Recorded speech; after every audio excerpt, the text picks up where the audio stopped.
We have an all-star panel to talk more about the week ahead and how to position your portfolio.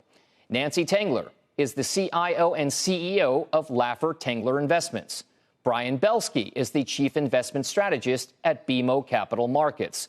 Both of you, thank you very much for being here with Power Lunch. So I laid out the state of play, all of those kind of macro and micro-specific factors that are going to be catalysts for the market this week. Nancy, I will start with you. From a CIO's perspective, from a portfolio manager's perspective, is this any reason, whatever can happen in the next 2 weeks, to make wholesale adjustments to one's portfolio? I don't think so, Dom. Thanks so much for having me with my good friend, Brian Belski, and it's good to be with you, too. I don't think so. I think the Fed is priced into the market. So these numbers, whether they get revised up or down, and they'll most likely the jobs numbers will get revised pretty significantly. I don't think that matters at this point. We just came off a great earnings season. We're going to talk about, I hope, some of the benefits of the One Big Beautiful Bill. I always feel so dumb saying that. We call it OBUBA at Laffer Tengler.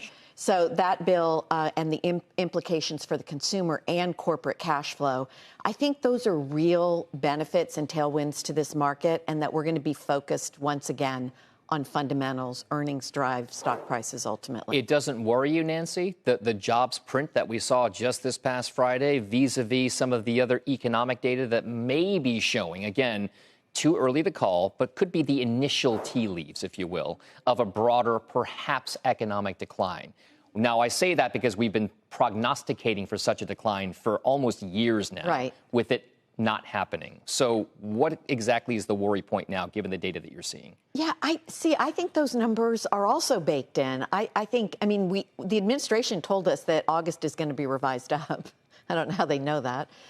So we'll see. But I think AI and productivity enhanced growth is really what's going to drive this market. I've been drawing the analogy to the 1990s when I was alive and managing money. I don't even know if you were managing money back then. Mm-hmm, yes, barely. You guys are both pretty young barely. looking. Both young looking, by the way. But so you can have higher inflation coexist with robust stock prices, as we did in the 1990s. So I think that's going to be the solution. I'll just say one last thing and let my friend talk. But more than 400,000 manufacturing jobs going unfilled. So we want to bring manufacturing back, but we can't even fill the jobs we have open. I think it's robotics. I think it's AI. And I think the dynamic is going to change. And you saw the PMI numbers where new orders were up, but employment was down. That may be the new world. All right. So the driver, Brian, you're not surprised by the read I just had, the NASDAQ at record highs, what's been driving the action, because you've been bullish for quite some time now,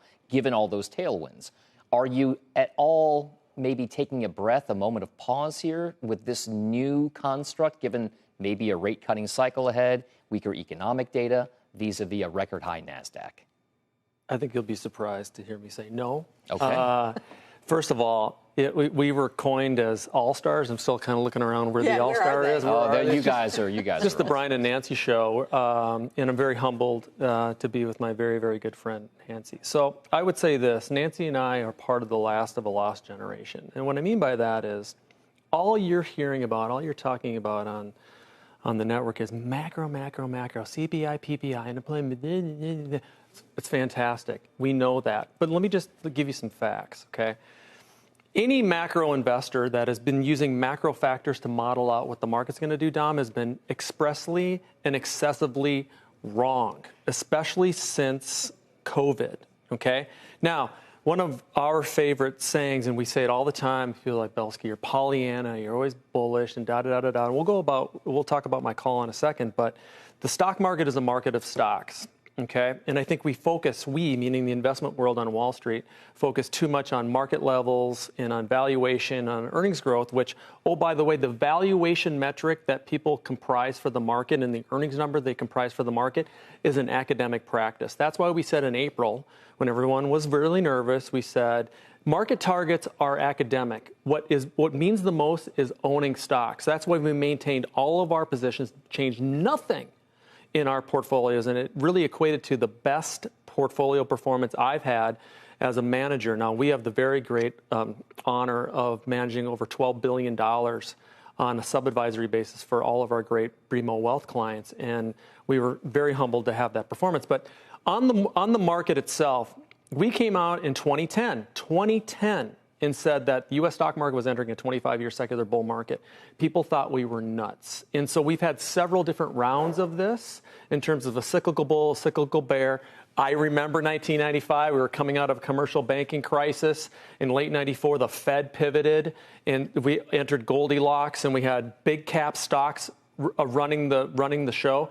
It's no different this time around. It's never different. And what we have now is the big AI and tech companies. Back then, it was consumer staples, the GEs, part of that, but also stocks like Procter & Gamble, Gillette, Coca-Cola, Pepsi, all trading at like 50 times earnings.